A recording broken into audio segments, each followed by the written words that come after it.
Welcome to Season 4 of the Vulnerable Power Show, a deep dive into the heart and soul of leadership, where we spotlight visionary leaders, spiritual entrepreneurs, innovative executives, and New Earth pioneers who have all done the inner work and soul searching to transform and step into their greater calling and mission, here to make a big impact for collective good. We will share and explore vulnerable insights and potent wisdom in our heart-centered dialogues, so you too can be equipped for the future paradigm unfolding today. Be empowered with the skills, tools, and practices so you too can do the transformative work and be the ascending leader you came here to be. Together, let's bring more heart and soul back to leadership around the world.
Welcome, everybody. We did things a little bit differently today. Welcome to the Vulnerable Power Show. They said in the biblical times, in the beginning, there was word or sound.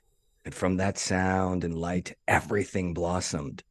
So today, we're going to talk all things sound healing and vibrational medicine for leadership harmony.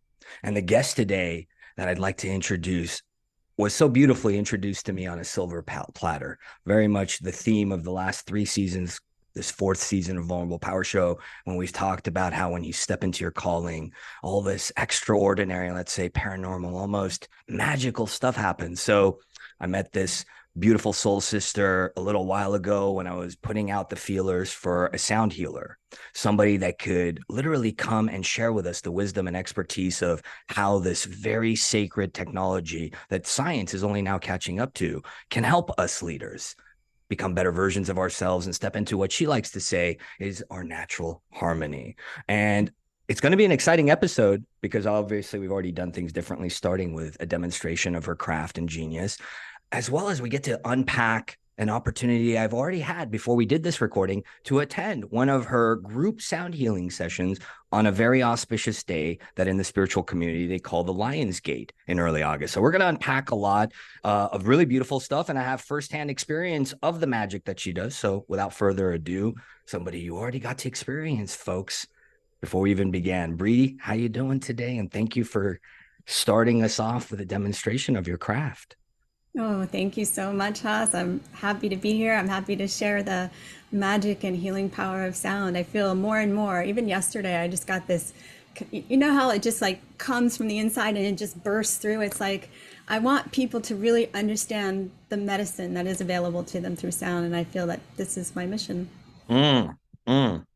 I love that, and even before I hit record on the show, sometimes I've said it on these other episodes that we have a little green room and we kind of prime ourselves. I even asked Bree, what is her intention for today? And she said to be of service. So literally, it's an honor to have more and more of the guests that show up to be very mission and service oriented like yourself. So let's start at the beginning. We already started at the very beginning with sound and the primordial energies. How did you get into this line of work? Because I know yeah, TCM, traditional Chinese medicine, acupuncture. So let's kind of share with us, how did you fall into the very work we're going to dissect, the exploration into the genius and the craft that you have? How did you get into it? Let's start there if that resonates. It was just my life unfolded in this way. I started studying piano at the age of 4. I went to Interlochen music camp and, you know, did all that stuff. But it wasn't really until I met my first healer who used tuning forks in her session back at during my Saturn return a long time ago now, that I knew that this is what I wanted to incorporate into my work. And I didn't know how it was going to unfold for me or show up, but I was always interested in using sound and vibrational therapies in my work. And so it wasn't until I went to acupuncture school and I was able to kind of bring all those pieces together because it's all vibrational medicine. Well, I was going to ask you this. So I know you're truncating it, which is good. I was going to ask you this. So let's ask now to kind of elaborate on what we're starting to unpack. Because I know, as I already said, traditional Chinese medicine, acupuncture, which is one of the, let's say, pillars that I've adopted in my, let's say, healing arts, so to speak.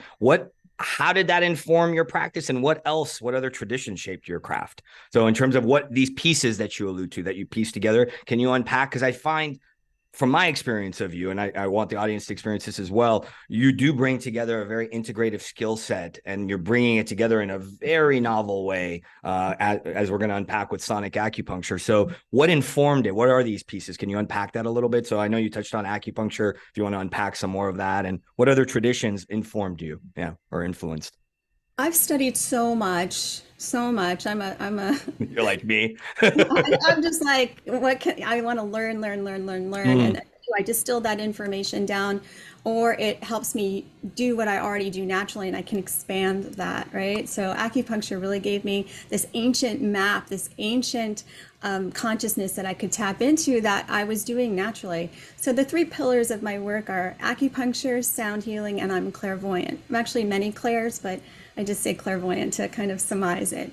And so I use my intuitive ability and the sound as remote viewing tools so I can see where the dissonance is in the field and harmonize it at the same time. I also incorporate drawing into my sessions, which you experienced in the Lionsgate session. And I use that as a remote viewing tool, which also gives me accurate information and harmonizes it at the same time. That's also one of the beauties of acupuncture. It's diagnostic and therapeutic. So I have that theme of tools in my toolbox. I like that. So Yeah. acupuncture, sound healing, and then you're using your extrasensory gifts, which is a lot of what we were unpacking this 4th season. So real quick, let's unpack one. I love to get down into the granular, as you're going to see in this episode. So I like how you phrase that. Acupuncture is an ancient map. For those that are completely new to TCM, traditional Chinese medicine, and the wisdom of the Taoist school of mysticism and their spiritual sciences, what do you mean by that? This ancient mapping. Can you elaborate a little bit for let's say, the beginners in the room? Well, it's been that around notion. for thousands and thousands and thousands of years. So it has a massive consciousness around it that's withstood the test of time. And so when Mm. we tap into everything is consciousness. And so, what consciousness are you tapping into? The ones of illness, which we are very well acquainted with now in Western society, or, wellness maps and ancient, or our alternative medicine, which was really the original medicine before this.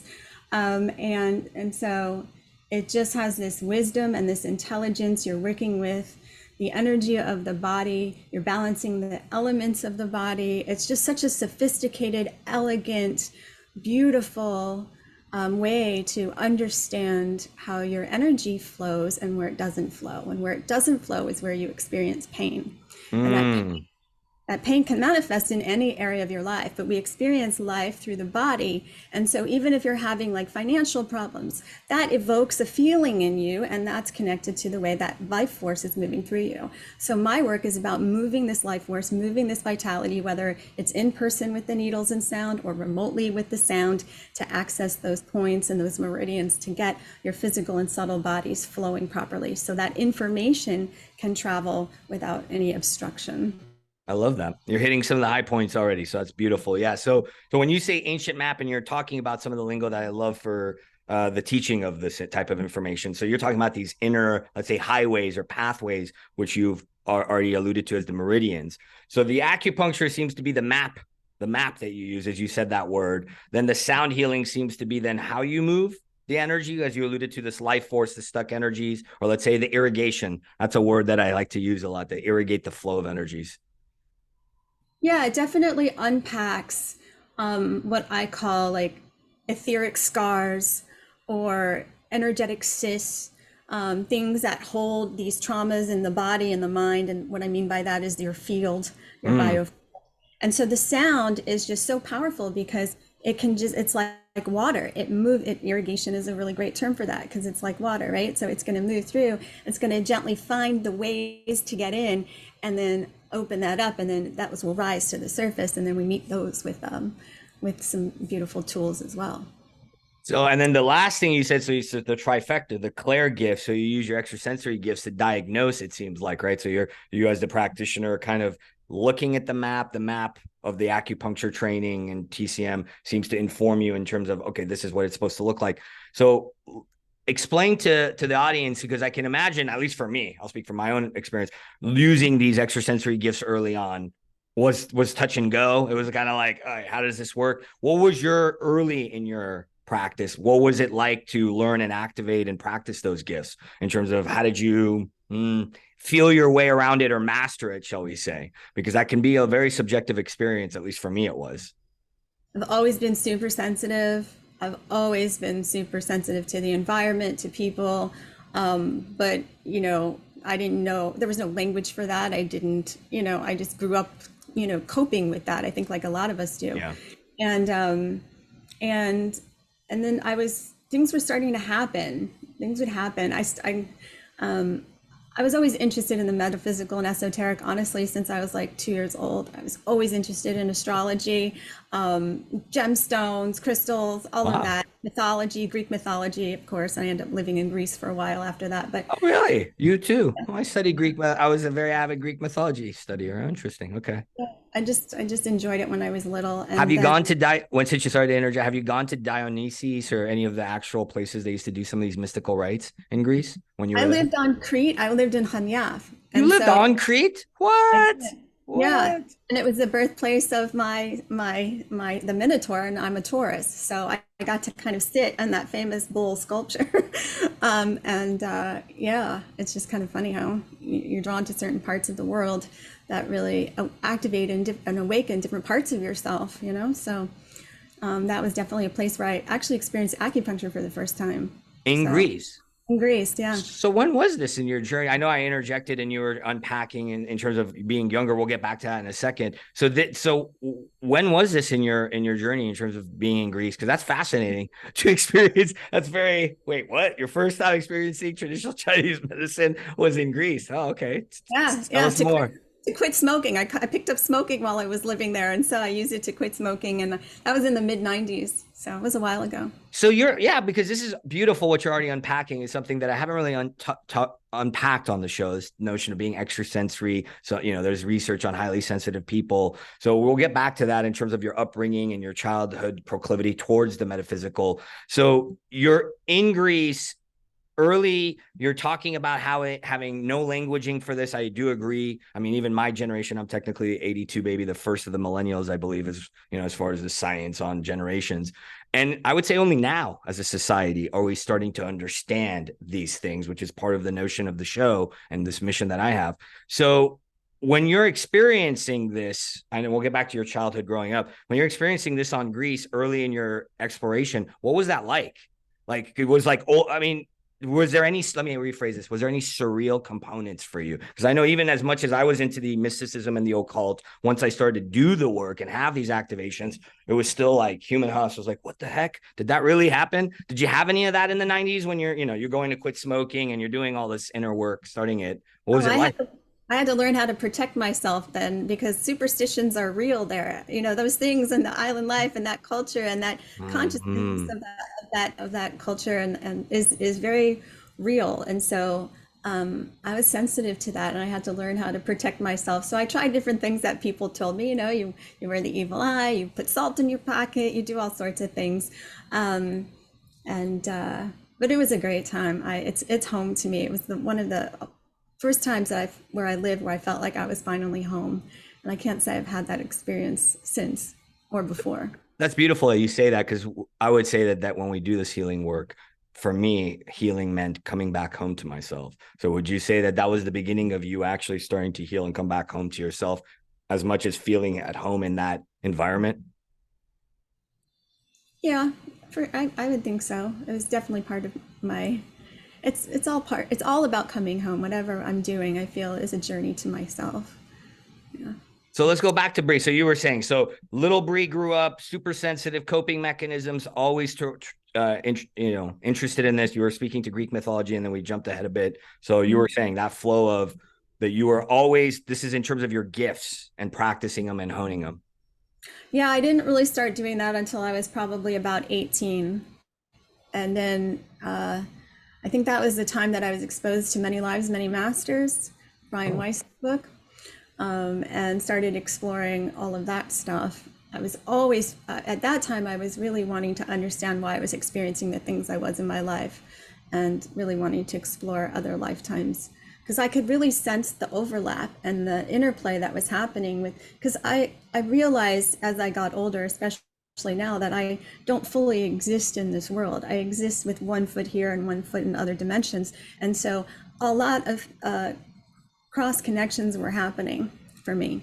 Ooh. And Hmm. but I didn't know that consciously. I didn't understand that, but I could feel it. And so there was this never sense of belonging anywhere. And I think that's why living in Greece really gave me that feeling to kind of anchor in and have as a reference no matter where I am. And I've moved around a lot. I've been on the road I lived the van life for a while. I've been, without a home for a while. And each of these experiences has really taught me, like, this is my home. Wherever I am, Mm. this is my home. So getting you back into the body, and I used to be so out of body. So over the years, I've learned a lot of embodiment techniques and dance and, all of these things to get me back in my body. And it's a work in progress.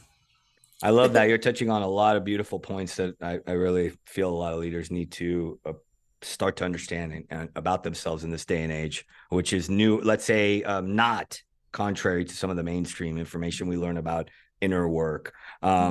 So let's back up a second, because you're using multidimensional lingo, which I love. And I love on the show to unpack it. So wherever leaders are, some people that watch the show are practitioners like us, and so they may benefit from this. So when you say you cross connections, right? So I understand it for the audience's sake and some others that may not have fully started to embrace that we don't live in a linear space, and that even quantum physics shows us that the quartlets and the atoms aren't really here. They fizzle in and out. And, there's a lot of science catching up with all the ancient wisdom that you and I have, studied and had a proclivity towards, let's say, since childhood.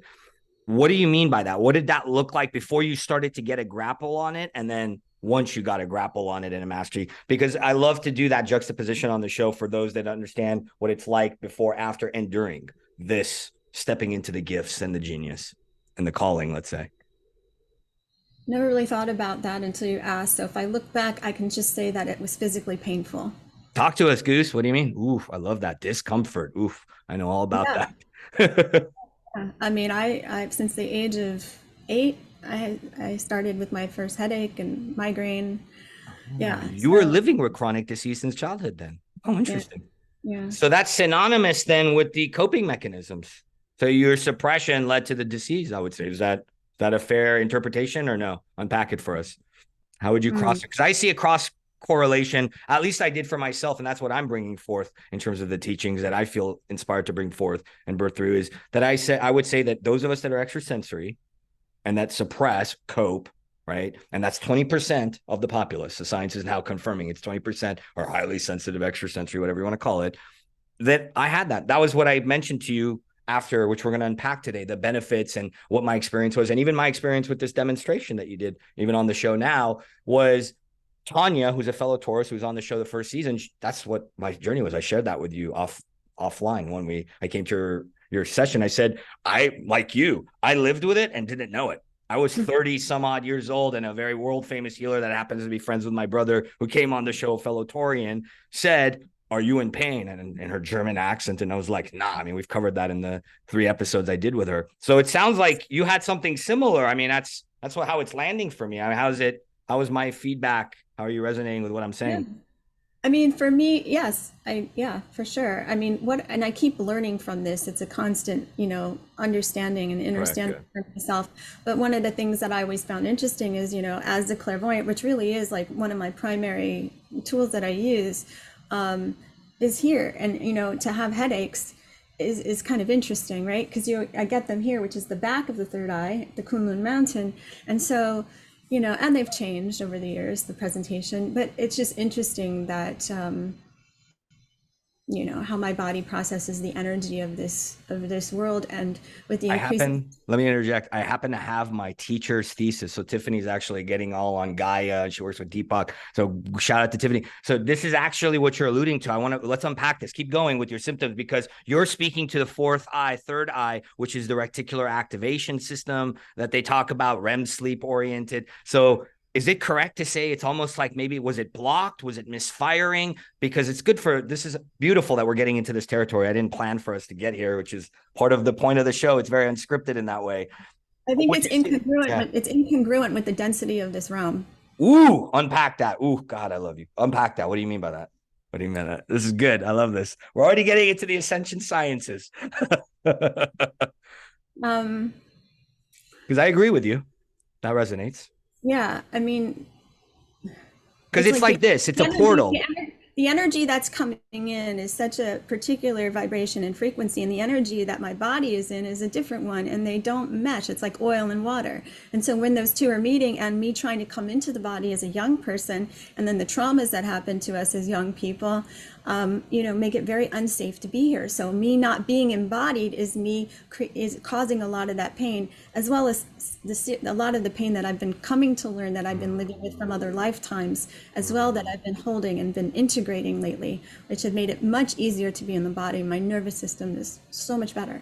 And I dropped off the No, cliff. this is beautiful. So I love how you're unpacking this, how this is coming out, because so we're on this multidimensionality. We're talking about your gifts, and it's all weaving together in this sensitivity that some of us have. Because, if you don't know this information, you're new to any of this as an audience, I may not have said this before on the show. We have the 5 sense portals. Bree is alluding to, we have extrasensory pathways, and everybody nowadays, or most people, have heard of the third eye, and they're correlating to different centers, and these centers pick up energies. So it sounds to me like, yeah, you had extra gifts, you have a heightened attunement, you pick it up, and then you're speaking to our multidimensional origin, which is, we're not only here, we're in other dimensions, and we're in other timelines. Scientists are now starting to grapple with the really paradoxical nature of our existence as a human. And then you're speaking to how in this realm, the energies, the vibrations are dense or low or not necessarily refined, and we're going to touch on this today because this gets into the work you do, vibrational medicine, refined energies, sound codes. We're going to unpack some of this. So let's keep going with your journey, because it's beautiful how it's coming out. At what point then did you learn? This goes with the gifts. It sounds like when learning your gifts, because you had the pain, is it correct to then infer the pain caused you to learn your gifts so you could heal and not have the pain? So it wasn't I'd like necessarily, yeah. I'd like to say yes, but not really. I mean, Okay. it was just my interest in me being drawn to certain things. And when I met my first teacher in 1997, my first healer, and the first time I ever felt my feet on the ground and my chakras were balanced, and the first time feeling like, crystalline energy and tuning forks, that was when I really wanted to learn this for myself and knew what I was going to do more clearly. The thing about the dissonance between the energy coming in and the energy of this realm and my body, I not being embodied is a disconnection from our power, because this is only one center, and it's that upper heaven in Chinese medicine, Yes. and then you have your middle heaven and your lower heaven. So it's the unification and the connection between these three centers, which is crucial. And that's really the foundation of my work. And my work is to get everyone in those three centers aligned. There's other ways, of course, that people can do this, but this is my path and the way that I'm, doing this work in the world. And yeah, so it's just the power is here. I love that. And you're for par for the course, because you're unpacking my questions that I felt inspired in terms of my flow or outlines that I kind of download before the show. So you're talking about these three centers. I talk about them as the three brains that the science is now, because I sense that that's what these ancient mystics and spiritual scientists meant. And now you're unpacking it very brilliantly. So it sounds like you answered the question I was about to ask you, what's your mission or calling. For you, that harmony means bringing the intellect, the intuition, and the instinct, the gut brain, the three heavens, as the Taoists called it, in harmony. That seems to be your calling. Is that a good encapsulation of it? That's what you call harmony? Is that a good? Let me ask it this way: What is harmony? What does harmony mean? Because it sounds like that's one way that you define it is these. Harmony for me is the balancing between the heart energy and the kidney energy, and the kidney energy governs the brain in Chinese medicine, and the heart energy is the mind. And so when those two are if those two are not connected, none of the other organ energies function the way that they're supposed to. That is a key connection that needs to be made. And so this will naturally, I find, open up when we really work on this middle and lower heaven. And we can liken it to the shamanic world of the upper, middle, lower trees. There's all the world tree, all of that stuff. So it's definitely part of our human consciousness, I guess I would say. I don't know. It's interesting because, yeah, we are, as we're speaking to it, we're unpacking so much of what many people are grappling with, and there is no uniform, let's say, curriculum for this, as we're birthing it through in this birthing of the new earth, shall we say. So you went to this healer in 97, the tuning fork, I'll call her the tuning fork healer. And I loved how you described it. I would say, I haven't gone to the first season and looked back. You are hitting the nail on the head in terms of how I felt. It was the first time I was like, wait, what? Because you said my feet, I could feel my feet on the ground. I was like, that's, yeah, when you're like, wait, where have I been? What? Where am I? What? And it feels weird because you've lived out of disharmony. So then when you're in harmony, you're like, what the freak is this? Was that for you similar? Because when you said that I was like, oh, wow, I'm home. Is that what it was? Oh, I mean, I remember the sensation every time I think about it of my feet on her rug. Like I can still feel her rug when I think about that experience. It's so ingrained in me. It was such a profound moment in my life. It was pivotal, and I remember that feeling. And we all have these ways that we disconnect or disassociate from our body. Trauma does that. Emotional, physical, whatever trauma, it does that. The society does that, and technology does that. We're really bombarded now by all these non-native EMFs, and that's been a disaster, and that's influencing the way our biofield is dysfunctioning and causing pain. And I don't think a lot of people realize that a lot of the symptoms they're experiencing are a result of this EMF soup that they're swimming in. You mean where energy in this biofield responds to things around and within us? We're going to get there. This is interesting because you do allude to what the classical disassociation is. Trauma, right? Only it sounds like you and I and some of us that have these really potent extrasensory gifts or these pathways, you're speaking to yours, which when it was, let's say, blocked or dysfunctional or not aligned with the energies of this realm, it gave you migraines or disease. It sounds like part of what can happen. And I'll speak to my experience as a practitioner. When I first got into this work and I had to own, I'm a healer and actually own what I've been doing my whole life, even full time as an integrative lawyer, blah, blah, blah.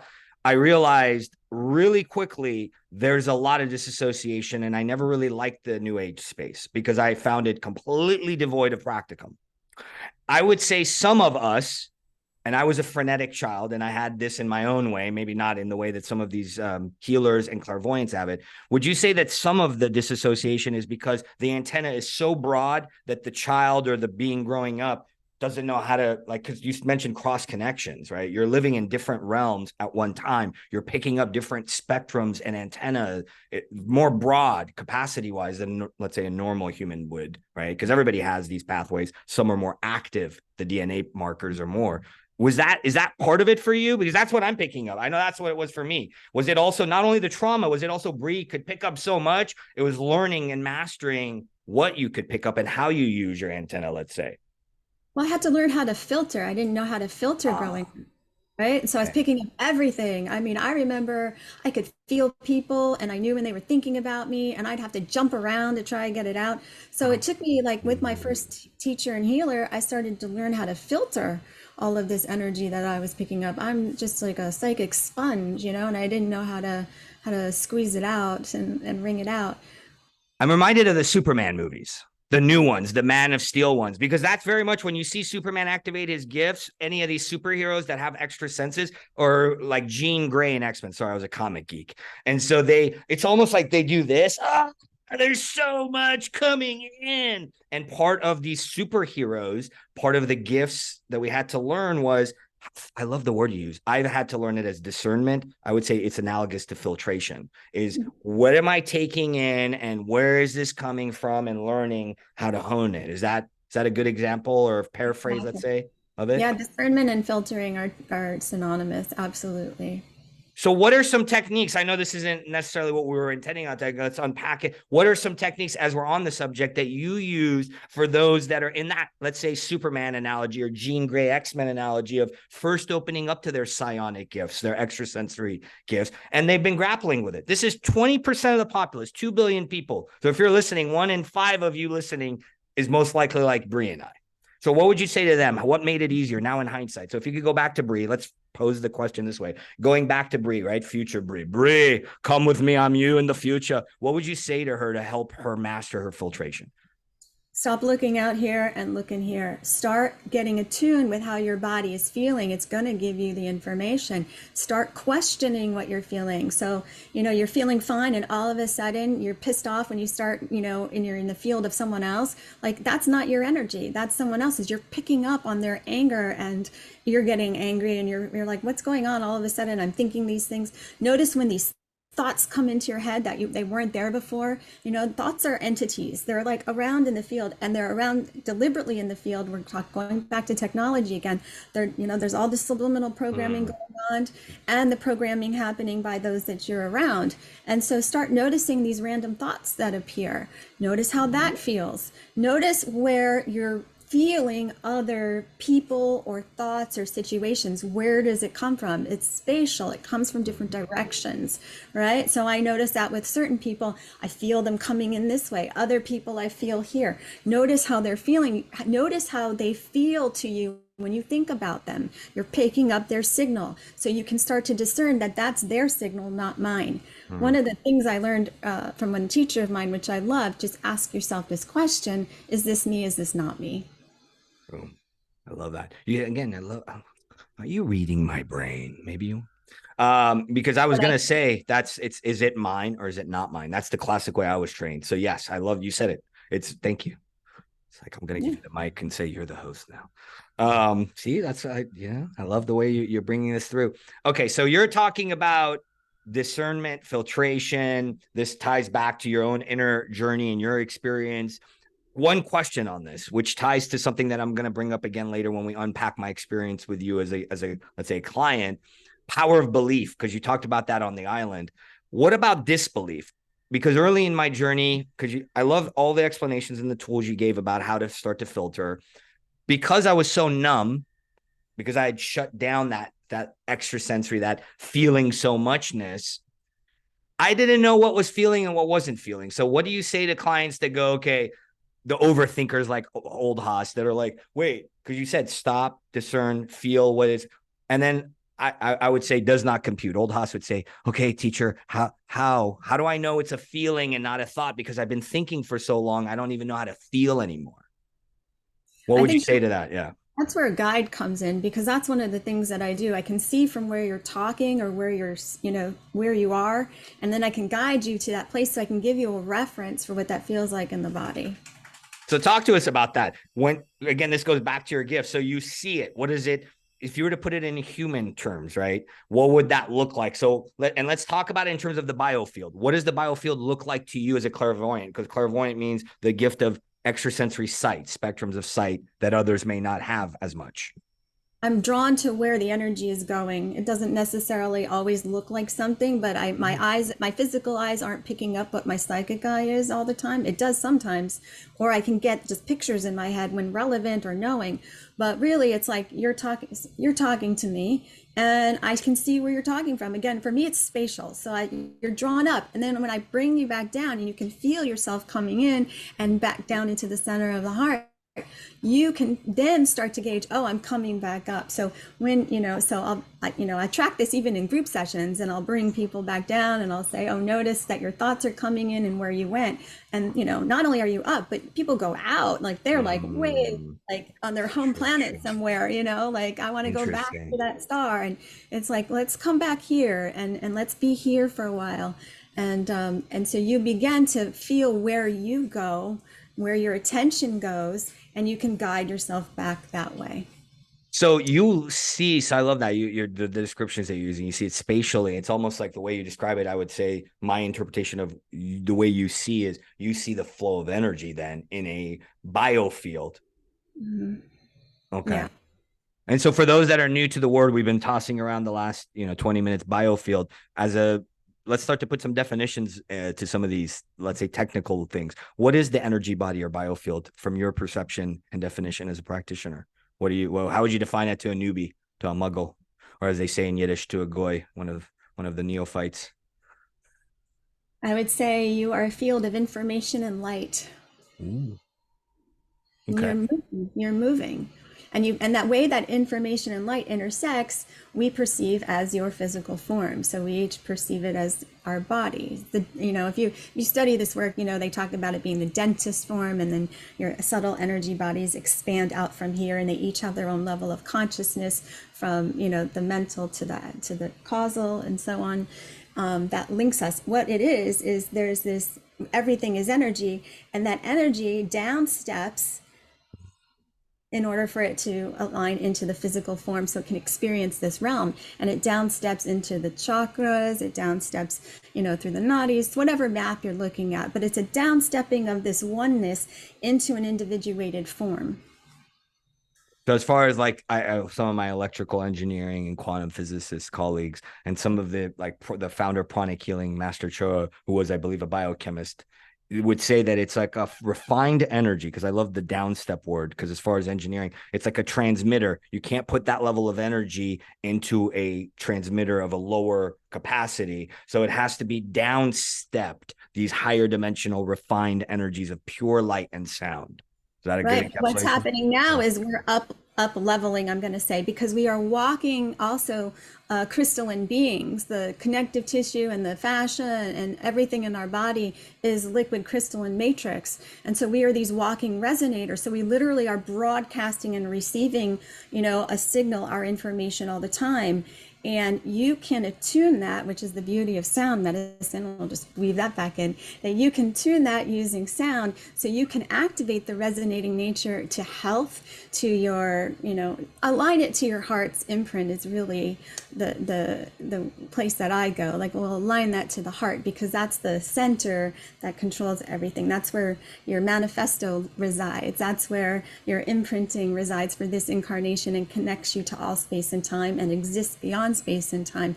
And so when you start to activate and awaken the crystalline nature of your body, then that energy isn't being downstepped as much. There's a synergy happening, right? So it's, I don't know what you would say in electrical engineering terms or any of that, but there's a resonance there, and it's quite blissful. Mm. Yeah, these higher states, samadhi, enlightenment, bliss states are, yeah, they're harmonious, coherent states. Hence why the flow psychologists are barely scratching the surface. They're over mentalizing it, right? Yeah. They're like trying to make flow on only mental. One of the funniest, and there's no critique here, it's more of I find it humorous. I laugh. I have the laughing Buddha archetype, is what one of my shamanic teachers said. So I laugh a lot because I find it humorous when I hear guides or healers say the mind body connection or the mind body spirit connection. And I hear that a lot, and we're missing heart. Where's the fourth system? And then you talk about that. So if I'm hearing you correctly, so biofield or sources of energy, information, light and sound. I love that. And yes, we can bring the harmonics back.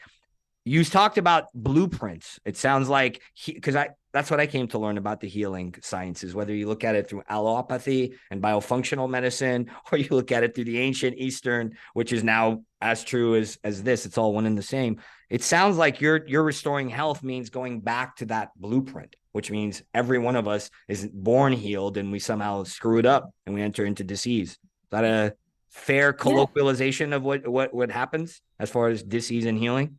It's to get your energy body humming. So there's no, the way that that life force is flowing through you, there's no obstruction. So again, when like I talked about earlier, when there's obstruction, there's pain. When there's stagnation, there's pain. I mean, that's it. Your life force isn't flowing. And so just imagine what it would be like if we were pure vessels of this life force, how would we be living? Energy would come and go freely and fully. Right. And then there's no, yeah, and there would be harmony. So my mission is to harmonize the nature of oneself. And that works on a microcosmic and macrocosmic bigger level. Well, I love that. So the energy self-organizes, and you're getting them out of their way in terms of through the vibrations, through the gifts that you have, and through the diagnoses and the maps that you use to help them then return to a harmonious, let's say, flow. And that's the blueprint. That's the manifesto. I think you said the heart manifesto is the word you used. And I would say I don't even help them. It's beyond me. Like I facilitate it, and I bring in the tools necessary for them to harmonize themselves. That's what acupuncture does. It's like, I read the body, I read your field, I read whatever I need to. I get the information I need to. Your body gives me information that tells me what points I want to use. And then the body is self-intelligent. We're dealing with self-intelligent consciousness here, and it does the work for you. Yes, when you get out of the way. When you get out, that's not even, it's getting out of the way, but it's aligning. We have it flipped, right? We have, this is number one and this is maybe number two. The mind, the brain, and when it's in harmony with the kidney, when it's in harmony with the heart is at the center, and the mind becomes the servant to the heart. I'm going to use it in those terms, but it's an alignment. So because that part of you is always going to be there, it just kind of the volume goes down, or it becomes, less noisy backseat driver, like I call it. It begins to enjoy the journey with you, and life becomes a little bit easier. You're not fighting yourself all the time. Well, that is, I would say that's disease. Disease is you're fighting the natural flow. So again, beautiful, because we're going to unpack this when I talk about my experience with your session, because that's why I would say why you're so good, because you even show up that way. You have no very small ego, and you don't filter the energies coming through as an instrument. And I would say that's why you are as impactful as you are. And I'll talk about that as we unpack my experience with your session in a few moments. Because I would say that you're holding that space as the practitioner. And part of it is you're also bringing, not only diagnosing, you're bringing through the light, the sound codes, right? And through the instruments, your voice and all that. I know we didn't experience your voice in the demo. You'd use more of the instruments, which I want to unpack today. This is also a voice tool that I've had to learn, that I have a gift that I haven't been using, so to speak, the right way. Or, we can unpack the Tom Kenyon overlap today if we have time. Let's go back to one thing, because as you start to unpack the biofield, how you do what you do, the connecting to the systems, the attunement work, let's say, and bringing them back to their harmony, you touched on something in terms of the crystallis body and the overlap of when I met you, and I was like, oh, you speak ascension sciences because you're talking about this word that I didn't know anything about, never heard of, and I feel like is really new to humanity. Not new in the sense that it's new. We're reminding ourselves of this light quotient. Is this crystallis body, this light quotient? Can you unpack? Because I've heard you even use that word. What is that? What's your understanding as a practitioner of the light quotient? If you can tie it back to what you've already presented beautifully, the crystallis. For those in the audience that have never heard this, or if you've heard light body, crystallis, there is a spiritual sciences to this stuff. Yeah, I mean, the way that I experience it is that we are light, okay? And the way that, and our light is dimmed by all of these things that veil it, all the traumas from this lifetime and other, karma, generational patterns, all of that. And so when we do this work, and those of us who are called to do this work, whether we're facilitating it or receiving it, we're increasing our light quotient because we're clearing away what's blocking our light from shining through into form without obstruction. So then when that happens, is that what they mean by ascension? When you then remove the obstructions, then we naturally raise or ascend in vibration, which is what you alluded to earlier. We're both here and there, and there's less downstepping.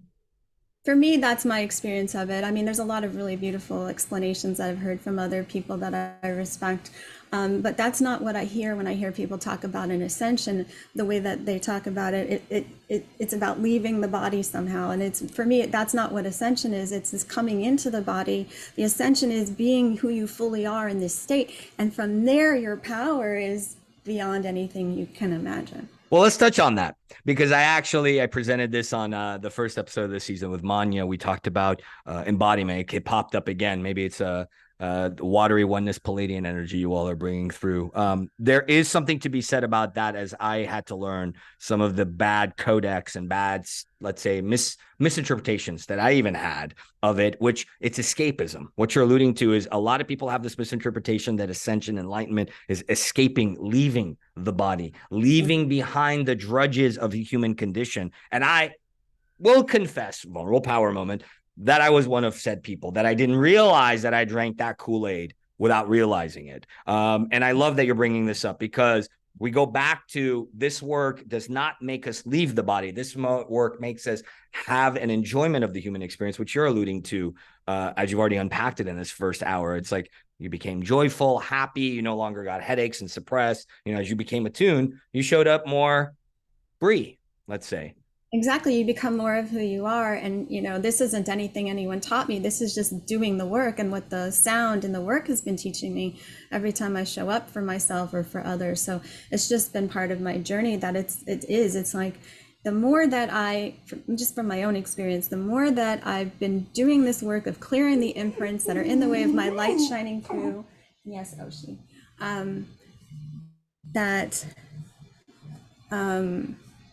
Oh, hi. That it's there's more space in my heart, and I get to experience and the process isn't comfortable. I want to say that sometimes when you're growing into yourself and making room for you to be, or making room for yourself, you're stretching, you're reaching those edges, you're going beyond those edges. But when you get there, it's like, oh my gosh, I can breathe, and there's less effort in moving through. It's like, instead of moving through like molasses or this density, everything becomes light, because you realize that you're creating your own environment by the way your heart is shining. And so it's like it's creating it for you as you're walking, and you get to experience yourself in the world instead of other people's ideas that you've been inculcated and indoctrinated with. So I love that, because you're presenting one of the litmus tests that I've started to teach to clients when people ask me, how do I know I'm making progress? You feel lighter. You feel more spacious. There's more of you here now. Or I believe there's a very potent statement that I heard once, which was, teach me how to be a human becoming. Right. So I'm a human becoming. And I believe that's the other paraphrase of this ancient, saying or cliche New Age saying of, I'm a soul having a human experience. It's very much about unifying the spiritual self, the soul, this higher nature, shall we say, the pure essence, and the human, which is on a lower plane of existence. And that, to me, I love how you're touching that. It's not escaping it. It's learning to unify it and live in harmony and connect those parts. I think that's something that I'm hearing from you. This is interesting. Yeah, I love your dogs. I'm a dog person. I'm a cat person more these days. They're getting very vocal now. Uh-oh. I'm sorry. I didn't mean it. I love dogs still. I'm kidding. I like cats. No. All righty. Okay. So energy, body field, light quotient. Okay. Question: what is sonic acupuncture? Because this is going to tee up. I want to start to break down some of my experience with what you do and how you do what you do, and start to unpack some more of the granular. Because I love what you're talking about is the discomfort. We're going to get to that as we unpack my experience in your session, because I had little discomfort because of how you do what you do. So what do you mean by sonic acupuncture? Because I sense that's a brand, and it's also the way you do what you do. So what does that look like? What does that mean? I know it's kind of weaving everything together. It's just a descriptive term. It just describes what it is. It's using sound to access the meridians and get your chi flowing, so you can live in harmony and remove that stagnation and pain. So that's all that stagnation stuff we've been talking about, the blocked energies, getting it moving and restoring it. So then what is this sound codes that I hear sound healers use? What do they mean by sound codes? Is that something you can unpack for us? I've heard that used in the community a lot. Yeah. I mean, that's not something it comes in sessions, like if I'm working and you. So what does that look like? Yeah. What does it look like when you experience a sound code coming through? What does that mean? It looks different in every session, to be honest. Sometimes it can come in as a beam of light through the crown. Sometimes I've seen it as like a golden tablet with writing on it, and then there's like a virus in the code, and then bringing in the sound helps rewrite it. It shows up differently. It just shows up however it needs to. Interesting. It's not a constant thing for me. My work is there are similarities in the way things show up, but there's also new things that show up, which I love, because I love being surprised by things in my work. Then I know that I'm really connected.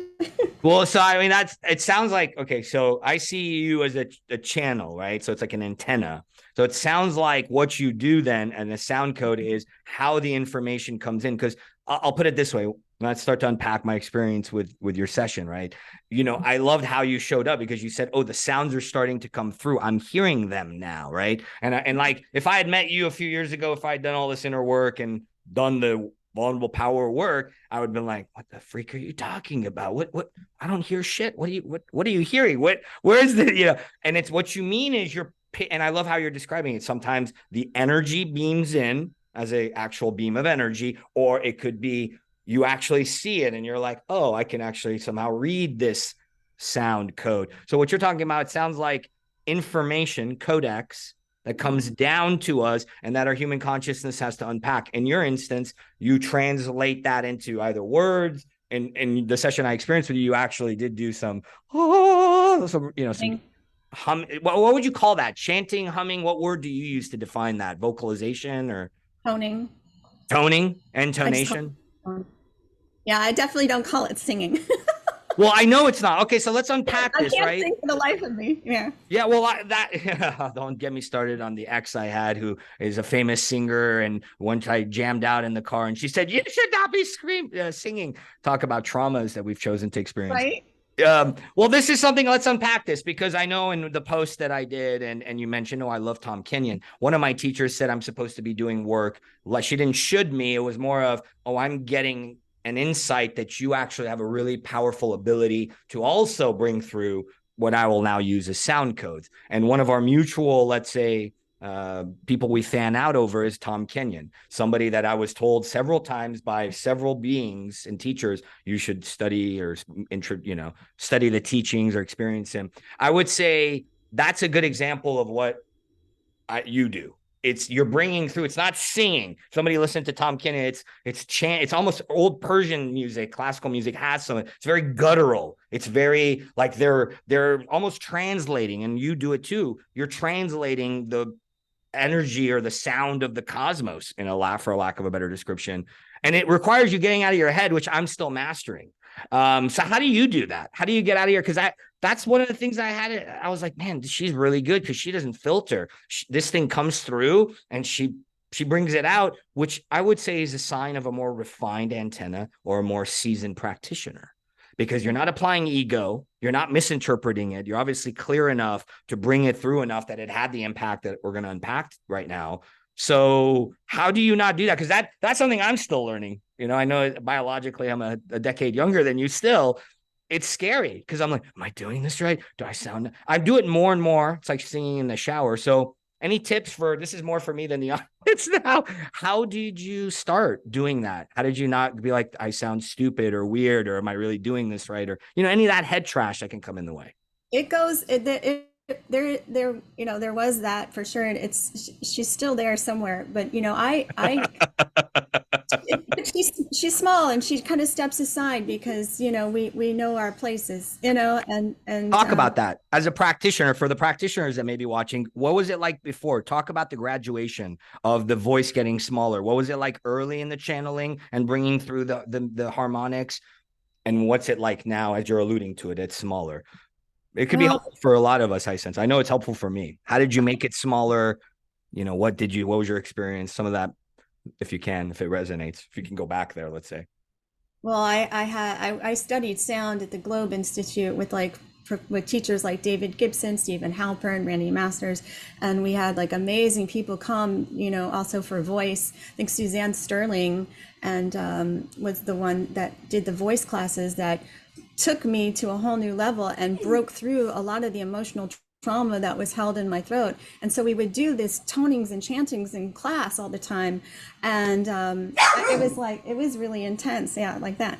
And it was super intense. And Was and the then emotional trauma correlative? Sorry to cut you off, interject. I, Was it correlative to the suppression or the disbelief? Probably. I mean, I don't know what the story was around it. I could just, Ah, okay. it was old for sure, you know, and I never really went into the story, but I could feel like literally my vocal cords and everything just opened, and this new voice came out. And it was so like, because when the power in toning and using it for yourself as a transformational healing modality is that you're witness to your own expression, and you can hear and feel it.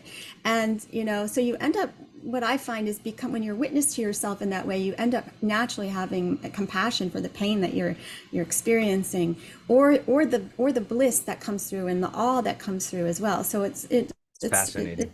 one or the other. And then when I started doing these sessions, and you know, I always did sound in my sessions as soon as I could as an acupuncturist, and I could feel it well up within me, and I can't hold it back if I wanted to. And I was like, oh no, do I really? In the beginning, I was like, do I really want to do this? This is what are they going to think? How is it going to be? Wow. So it was like bursting through. You It couldn't even comes try through to. and it wells up, and I can't not do it. Just like when I have information coming through and I'm reading, I know I have to share it, and I'm limiting the ability of the person's healing if I don't, you know, serve in this way. And so I step, you know, so I serve high in that way more than my own little, you know, tape that's going on. And I'm surprised because, you know, sometimes there's other beings that come that channel as well. You know, I'll have like native spirits come through sometimes, and that's always amazing. I challenge myself to surrender to that as much as possible every time. And what also helps is having a movement practice.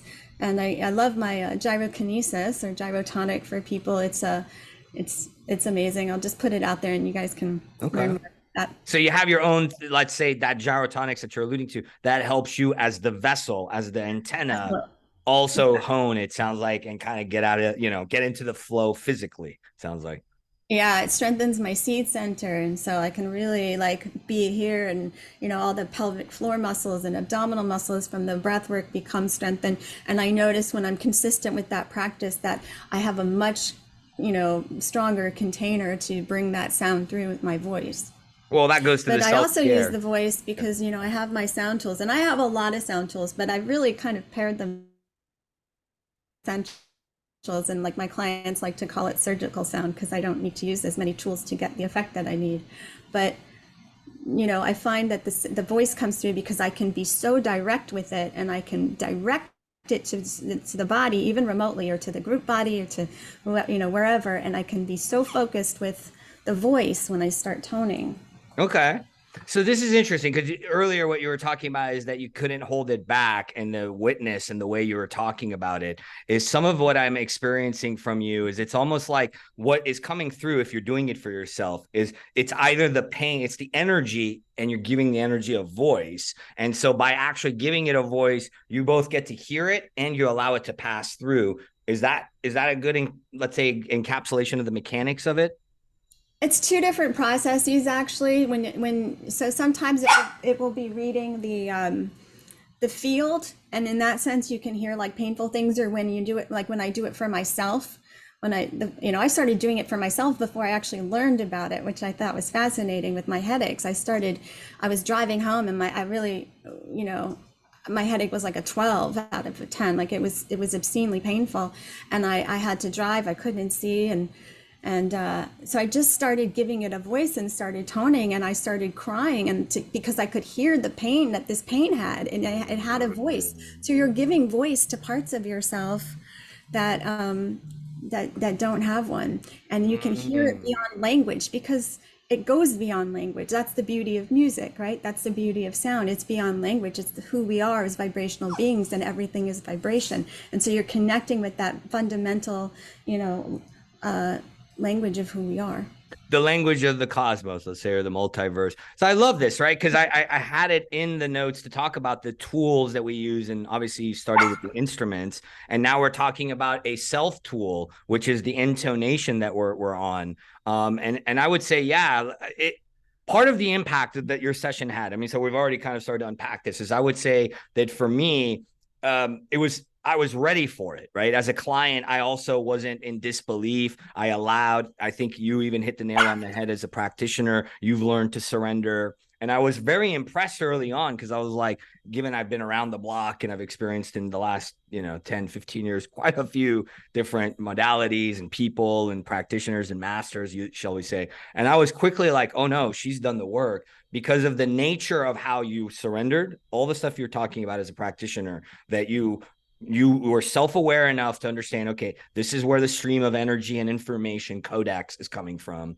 You were aware enough, and then you were unfiltered. There was no egoic attachment. You had this notion of let's say, you didn't filter. So then you were like, I'm going to be the optimal vessel. And it was interesting because, yeah, I would say some of you have seen the show last season. Janet Richmond, an energy healer, was on. She did a modality, and people saw my neck started to open up, and I had these blockages in my spinal column, CSF stuff, cerebral spinal fluid, which correlated to blockages in my throat, which is part of the whole let's say emotional stuff you've unpacked, right? The stories we carry, the blockages, some of this world and some not of this world, that gets, let's say, extraordinary. So right away, I was like, oh no, she's pure. Because I could be like, oh, a lot of people, not to badmouth anybody, they'll put labels. Oh, this is Mother Mary. You didn't put any names. There's no story. It was pure energy coming through. And then for me, I was like, oh, wow, she can irrigate. And because I use that word a lot, and I understand life force, chi, prana, bioelectromagnetic energy. So I would say for me, you helped irrigate the neck. Now, what's fascinating, for those of you who have never done any of this work, depending on the caliber or the level of the healer, and in your case, I would say it's a testament to how much inner work you've done. You had 13 people in that room, and you literally said stuff that applied to all 13 people, where I was like, this cannot be. That's not possible, right? So it's so bewildering, right? Because the universe is mathematically precise. It's beyond human comprehension how bewildering the math can get from the algorithm. So I was sitting there going, wow. So at the end of it, I because I had very little disbelief, and because you are who you are, you created the space for us to basically receive energies that helped irrigate.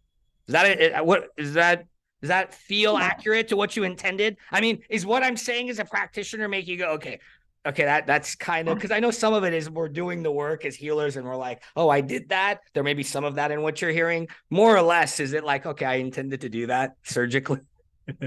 Yeah, it's definitely aligned with, what I'm seeing and what I'm doing. And I appreciate your description of it, because I find it challenging for me to describe it because you have to experience it. Like I can describe it to you, but it doesn't really mean anything until you've had a direct experience of what that's like to be in that space. You know, and it's interesting, right? Because the energies that came through, you sound, used your voice and intonation, you used some of the tools that you did in the demo, what we started with. And it really does. I mean, it gets these stuck, stagnant, or blocked energies moving, and it restores that bioharmony. And because I was at the level that I was at, like I keep saying, you're a clear instrument. You didn't have that many egoic filters. You didn't dilute the energies or the stream of codex. And it was like a very expansive experience for us all, because that's, I feel like, the medicine, right? The medicine is we have to allow the medicine. And that's what I've come to learn. So let me ask you, what is the level of disbelief? How does the level of disbelief impact the medicine? Let me ask you, without saying anything else. What's your experience as a practitioner? This is both for people listening that want to go to these modalities for the first time, and they, because the placebo effect and all that you know about. So how does that work? The amount of belief that I have coming to you, how does that interplay with the energy and the medicine and the harmony and the attunement? Well, I mean, the one thing that comes up is this experience I had with an acupuncture client who had autoimmune problem with his skin. He had for like over 20 years. His wife sent him to me. He came in, I put 10 needles in, and I did the sound, and it cleared up the next day. It was beyond anything he could grasp, and he couldn't attribute it to what I did. He was like, oh, it was the medicine I'd been taking. She's like, honey, you've been taking this medicine forever. It wasn't that. It was what she did. So I didn't see him for a year. And he came back and the skin had flared up again. I did the same exact treatment and again, cleared up the next day, totally cleared up. There's this level of cognitive dissonance, perhaps. It's beyond your realm of understanding. And so it will, in this person's experience, it came back. So you might have a shift and then maybe it comes back. Do you recreate it? And did he recreate it? Did the cognitive dissonance almost recreate? So in other words, the wound recreates itself, right? Because I would say part of his symptom was the cognitive dissonance, right? The skin flare up. So it's almost like, do they recreate it, which then means that it doesn't allow the root to be irrigated by the work? That's my interpretation. I'm curious how that lands for you as a practitioner. I think it depends on the person. I think some people are identified with the illness so much that they can bring it back and recreate it. Yes. Another thing is that I know when I do this work that we have changed the pattern. So yes, you might still be experiencing it, but you're experiencing another piece of that pattern. Maybe it's not as intense or as frequent, so we got to ask the right questions to really, again, discern where are you in this experience of this pattern that you've labeled as such, which is what I love about, acupuncture and this practice. How I perceive things is that I don't label because it places limitations on what I'm perceiving. So I can just deal with the energy and things as they're presenting and what's here now. So it's a pure transmission, which is what I was alluding to. Now, let me flip it on its head. Can the disbelief block the medicine? Oh, is it dogs barking? Don't worry about it. Keep it going. Don't worry. We'll edit it. Are you sure it's getting? Yeah, I'm a dog. Do not, as a Chinese year of the dog, do not stifle my brothers and sisters. This is my life, What can I say? We've got. Why don't you say what you said during the healing, which I found remarkable? My engineering type A brain thought you were full of it, and then at the same time, my advanced self was like, no, this is truth. Because you said, what did you say about when the dogs were barking during the session? And I believe it was accurate. It actually is funny because it is very accurate in the session. I have three personally, and they've been my two have been working with me since they're 3 months old. My 6-month-old has been working with me since I've had him, which has been for 3 months.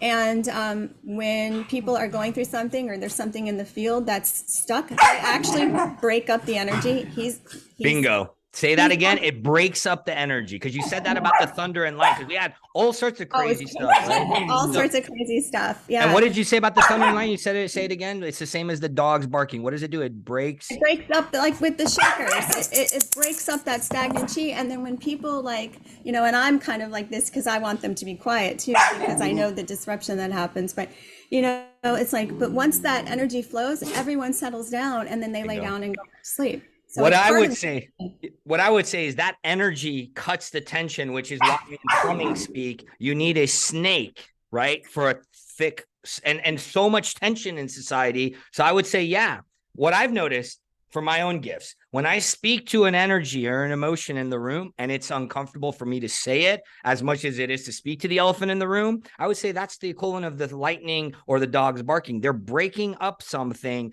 that needs to be spoken to or addressed, and the sounds need to go. Energy needs to be going somewhere, and the sound is one form of the energy. So when we express it, it does something to the energy. So I would say my own engineering speak of what you're saying resonates. That's why I wanted you to say it. I didn't want to say what you said, because I was like, oh no, let the dogs bark, because I'm like, and part of what I've learned is this work is messy. You know, and when I first started this show, I wanted everything, you know, as much as it was unscripted, I did still have controlling mechanisms at work. And that's why I say to everybody more and more, this is an extension of the mission. This isn't a show, because life's not perfect. Sometimes we do a recording and the dogs are barking.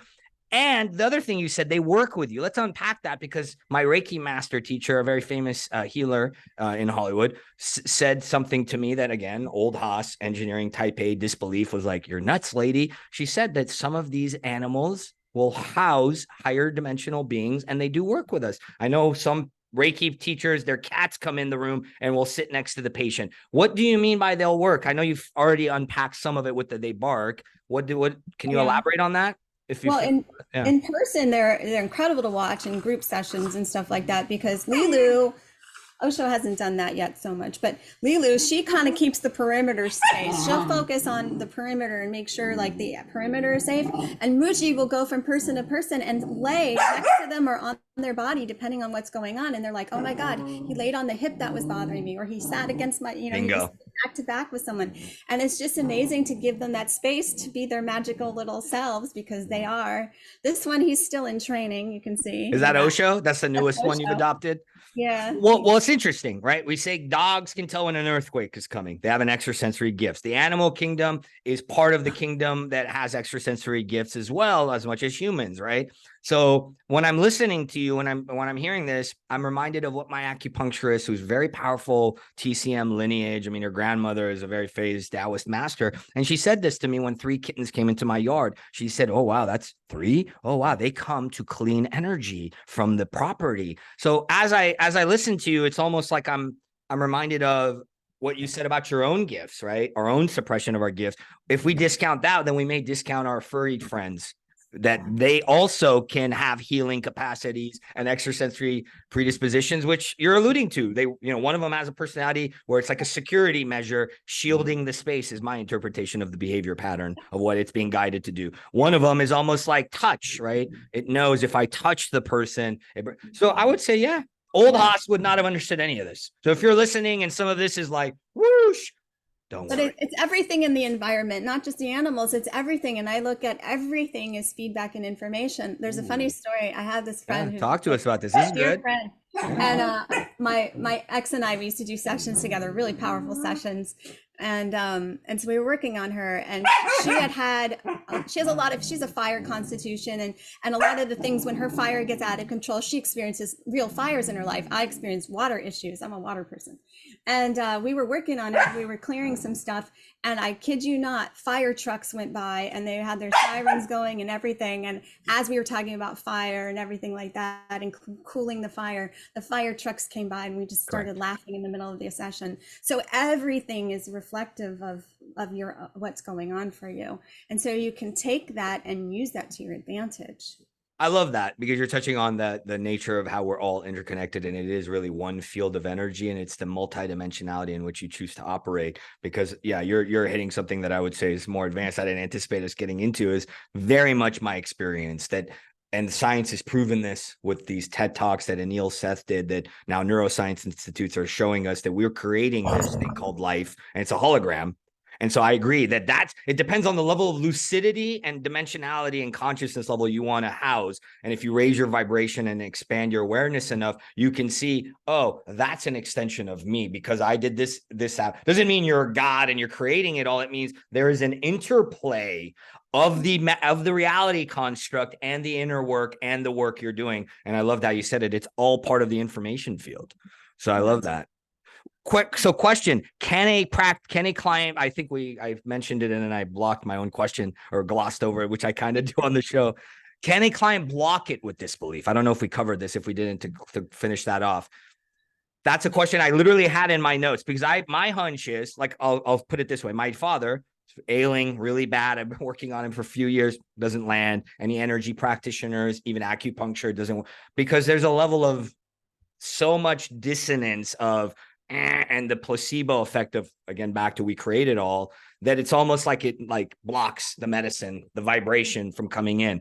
Is that from your experience accurate? Can the practitioner be blocked? The very client who's paying us, can they block the very thing they're paying for without knowing it? Obviously they don't know they're doing this. Right. Yeah. I'm thinking of my father, because my father, I'm like, well, what did you notice? Nothing. Like he just doesn't, he doesn't know. But you know what? I think this is where the skill of the practitioner comes in, because I find that you have to ask the right questions. And I also guide them to noticing what they notice. Okay, guys. Relax. They're getting rowdy as we're speaking about clients getting rowdy. There you go, folks. It's all happening because it's part of the field. And they're hungry. It's their time. We're wrapping up, boys and girls. Don't worry.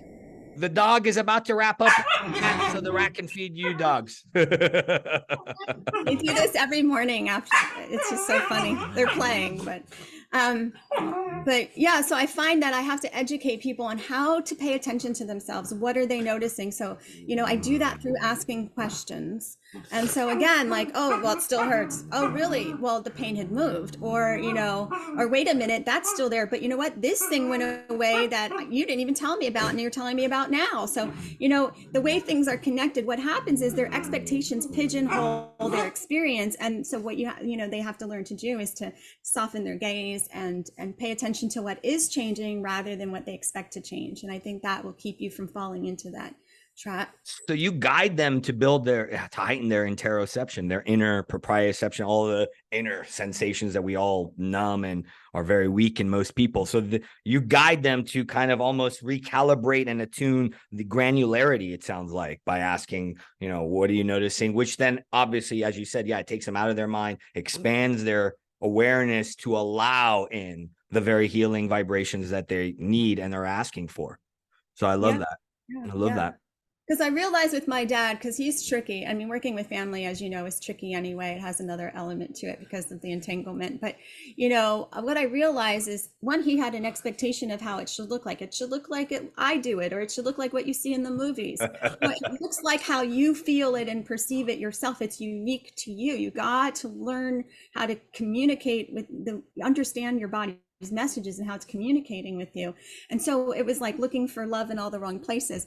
He was looking out there, and then when I'm able to guide him to where it is, because I can see where it is, I can guide him to that place, and then he gets like the most amazing information. It's like, who are you? He's having these amethyst crystals showing up in his river, and like he's predicting information that shows up on TV like 2 minutes later. It's like, who are you? He's like this divinely like inspired, intuitive being who's been crushed by the weight of his medical training. Well, that's all of us to a certain extent, right? It's like the conditioning and the layers that we develop. And it doesn't surprise me, right? Epigenetically, because these gifts are now a couple of things. The DNA is now, scientists, I don't know if you've heard this research, they're realizing when DNA transfigures, there's light released, and they're actually able to capture the light for the first time, which goes to the light quotient and everything we're talking about. Likewise, this stuff is inherited. It's epigenetics, which means some of the DNA is going to have more markers or activation for these gifts. So I'm not surprised that the apple didn't fall far from the tree, that your father has extraordinary gifts and these pathways are active in him and were suppressed. And that's what I find, when I speak to my biological mother and father, my father, not so much because of the vast age that he's at. He's almost 90. My mother says, oh, we didn't have this information. This is new, which I appreciate. It's like we didn't know what we didn't know. And we're in a peak of new information and revival of, let's say, a lot of these old technologies that we're reconverging on. There is something to be said about that, even with you, right? Growing up as a 70s baby, it was probably harder than growing up as an 80s. Even my generation, as I said, we didn't have this information.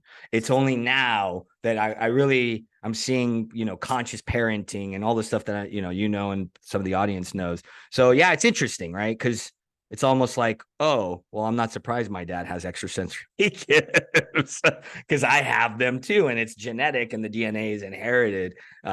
So what would you say to those that are listening, that a couple of last questions that come in that are beyond that? Like I call it incrustation, right? They groove and they're very set in that way. And they're on, let's say, biologically the older end of the spectrum.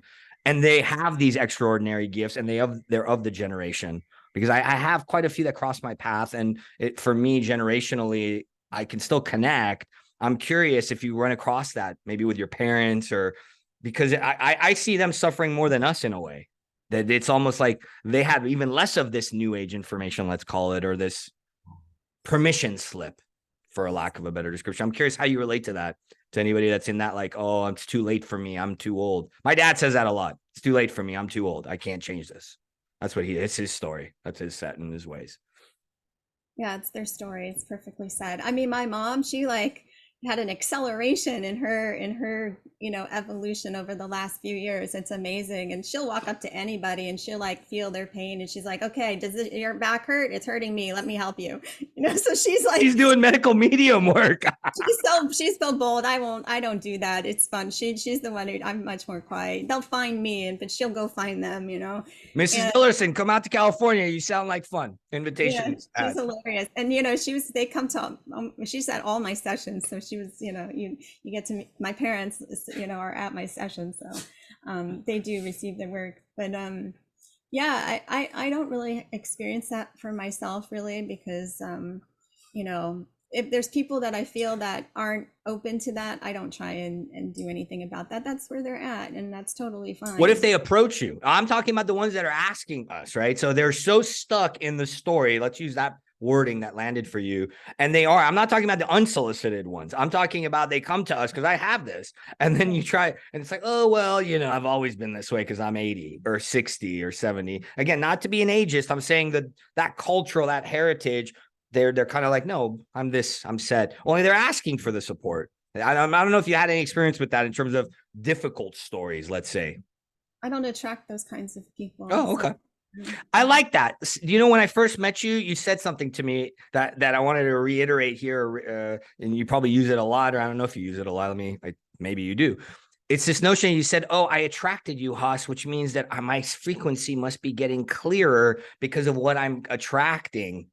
How did you say it again for the audience? Because I think this is a good bow on today's episode because it speaks to both harmonics, sound, vibration, and being a conscious co-creator. You said it perfectly. I mean, did I? Yeah. I feel like there was more to it. No, like you said it a little bit better. I mean, I've been really focusing on doing my own inner work and clearing so I can broadcast my light a lot more clearly so it can reach the people who are there looking for it. I've been kind of doing this work, in the not hiding, but I came up in a time where there weren't very many of us, right? And there weren't many teachers for sure. And I found them in my journey, and people had to find me that way. I was a hidden treasure, but now I need to be more accessible and more open. And so that's we're shining the diamond that is Bree. Exactly. And so, you coming to me was like, like I said, everything is information. And I'm like, hey, this is a reflection of that clearing that I've been doing, and my signal is getting out clearer, which for me means I don't have to work at it. I'm not efforting. Life is bringing it to me because it's meant for me. You, in my interpretation, said what is the byproduct of vulnerable power, because you then showed up as a conscious co-creator in that statement. You said, I attracted you. I created this opportunity for myself versus choosing to see it as happenstance, victim, life happens to me. No, I've done the inner work to see the multidimensionality and then own my power to say, oh, this is a testament, Haas, to the clarity of the signal of my harmony going out. So I would say that's a good testament. Anything you feel inspired to add to bring us home in terms of the work you do? Anything you feel inspired to share with the audience? Yeah, I've just really enjoyed the conversation. I mean, and people, of course, are welcome to come explore the work. And I've got your information is going to be below, links if you feel inspired to share any specific links with them. Yeah, so sorry to interject. So yes, keep going. Yeah. So I've got some great offerings coming up that, And you have a sonic apothecary. You've now gone and created a library, which you call it a sonic apothecary, which with your sound healing recordings available for purchase. So there's different things happening in Bree's world. Anything you'd like to round us out with other than check her out, reach out to her. She is good at what she does. Take it from me. They tell me I'm a master or something. I don't know. Yeah, that's what they say. Let me round you guys out with this. She's been sitting here. She's singing to me. Oh, we get another demo. Okay, everybody. We'll close with this. I'll close with this.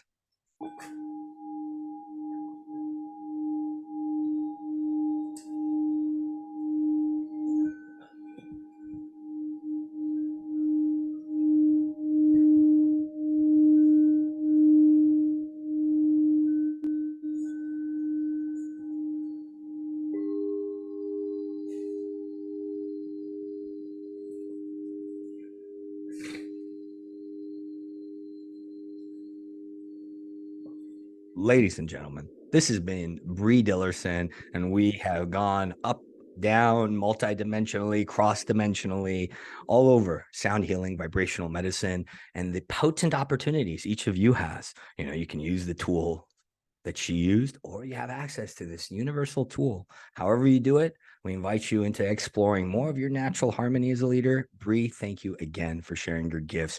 I hope that this isn't the last. Hopefully we'll have opportunities to co-create as wizards in our laboratories, the dog and the rat. For now, thank you for joining us. We hope you found this uplifting, bringing you more harmony, and we look forward to you joining us for more episodes of the 4th season of the Vulnerable Power Show.